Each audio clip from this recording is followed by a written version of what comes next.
प्रधानमंत्री नरेंद्र मोदी की ओर से घोषित 20 लाख करोड़ रुपए के पैकेज के बारे में आज वित्त मंत्रालय ने विस्तार से ब्यौरा दिया। वित्त मंत्री निर्मला सीतारमण और वित्त राज्य मंत्री अनुराग ठाकुर ने प्रेस कॉन्फ्रेंस में विस्तार से जानकारी देते हुए लघु एवं कुटीर उद्योगों को लेकर राहत भरी घोषणाएं की। इसके साथ ही कर्मचारियों के ईपीएफ योगदान और टीडीएफ में भी बड़ी राहत का ऐलान किया। वित्त मंत्रालय ने क्या क्या बड़े ऐलान किए, आइए आपको दिखाते हैं।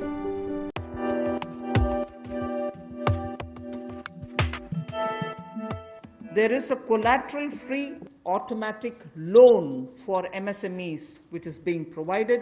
This will give facility up to 3 lakh crores. For those MSME units for whom 25 crore is the outstanding loan or 100 crores whose turnover is, will benefit from this. These loans will have a 4-year tenure and there will be a moratorium given for 12 months.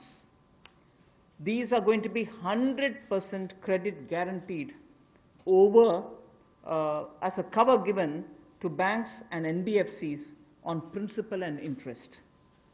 So this is going to be available till 31st October 2020. There are no guarantee fees, no fresh collaterals required. So I guess this will benefit 45 lakh units so that they can resume their business activity and also safeguard jobs. Now the stressed MSMEs do have a problem of equity. So for them, through a subordinate debt provision, we want to provide about 20,000 crore liquidity. 2 lakh MSMEs are likely to benefit from this. The functioning of the MSMEs which are NPA or are stressed, all of them will be eligible. For this subordinate debt-based scheme, NPAs or stressed MSMEs will all be eligible for this. There is a fund of fund being created for infusing about 50,000 crore as equity into the MSMEs. This will benefit those MSMEs who have the potential and who are viable. So we spoke about those who are standard, we spoke about those who are NPAs and stressed. Additional criteria to define an MSME is being brought in, and that criteria is based on turnover. So that is being brought in newly now. Earlier it was only investment size, now investment size and or additional turnover size is being brought in. And earlier the distinction which prevailed between manufacturing unit and therefore their definition was on slightly different account. Service units, their definition was on slightly different criteria. Now that differentiation between manufacturing and service MSME are being removed. Manufacturing MSME or service-based MSME shall all be defined similarly. And then, therefore, the chart that is there before you will tell you what was earlier and what is now. What was earlier defined with an investment of 25 lakh as micro unit will now have investment allowed till 1 crore. So they'll still be called a micro unit even if the investment is up to 1 crore. Now, in that, service investments of 10 lakhs were called as micro earlier. Now, because the distinction is removed, service also will have the benefit of being called a micro unit even if the investment is 1 crore. Global tenders will be disallowed in government procurement for tenders up to 200 crores. Why is this being done? Majority of the MSMEs in India were unable to supply those big mother units, as you may call, big, large companies, who they were serving all the while. Suddenly the conditions became, based on the global tenders, unmatchable by our MSMEs. So they were disqualified from supplying to companies for whom they actually grew as ancillary units. Post-COVID, trade fairs, exhibitions are going to be very difficult.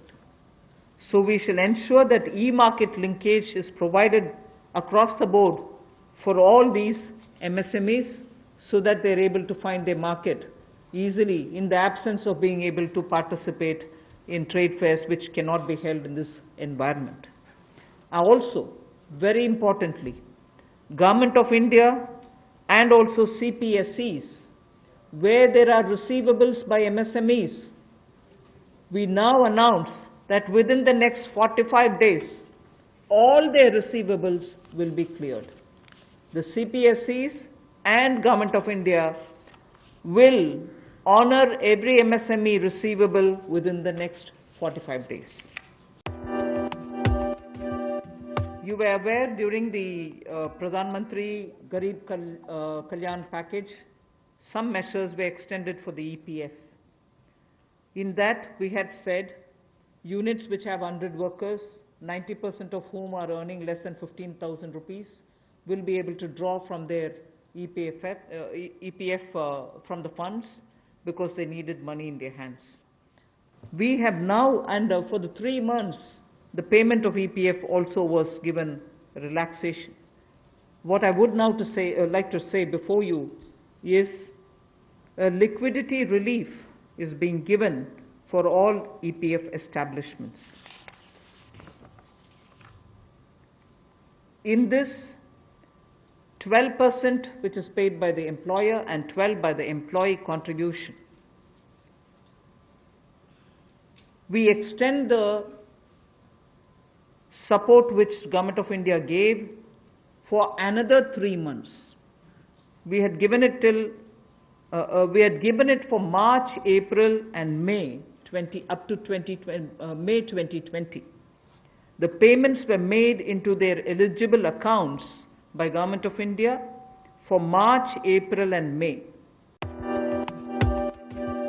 The next on EPF again, in order to provide more take-home salary for the employees and also to give relief to employers in the payment of PF for those which have not been covered under the earlier description, which is if you have 100 employees, 90% of whom are drawing less than 15,000, we announced a scheme earlier, which I'm extending for another 3 months. That's what was announced a minute ago. The second one in EPF now is the statutory PF contribution for those who are not covered in the earlier one is being reduced from 12% to 10%. So for the next 3 months, employers need to pay only 10% and not 12% so that they will have some more money in their hands. The next facility also for the NBFCs is to give 45,000 crore liquidity infusion through a partial credit guarantee scheme for the NBFCs in particular. This is an existing scheme, but we are expanding its scope. Expanding its scope only because it will now cover borrowings such as primary bond issued, the commercial papers. So all these will constitute the liability side of the balance sheet, but we are getting into that area also. But in this case, as different from the previous one, 20%, the first 20% loss alone will be borne by the guarantor, which is Government of India. The first 20% loss. So in this again, AA rated papers below and also below that will all be included. Even unrated papers will be eligible for investment.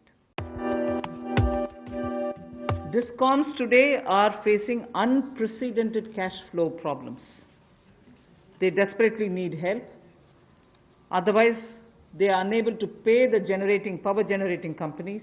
You know, all the states, Discoms are in serious crisis. So in order to help them, there is a emergency liquidity injection, which is happening to the extent of 90,000 crores. Now the Power Finance Corporation, REC, the Rural Electrification Corporations, both of them put together will infuse liquidity of 90,000 crores to all the DISCOMs against all the receivables that they have. They're sitting there without getting paid. In turn, they are not able to pay the GENCOs. In turn, the GENCOs are wondering where they will have more money to pay for producing electricity. And at a time when we are talking about Atmanirbhar Bharat, at a time when we are also rightly claiming the credit for having made India a surplus power generating country, we've reached a stage where DISCOMs don't have money because they're sitting with receivables. हमसे जुड़े रहने के लिए हमारे YouTube channel online Hindustan news को subscribe करें। धन्यवाद।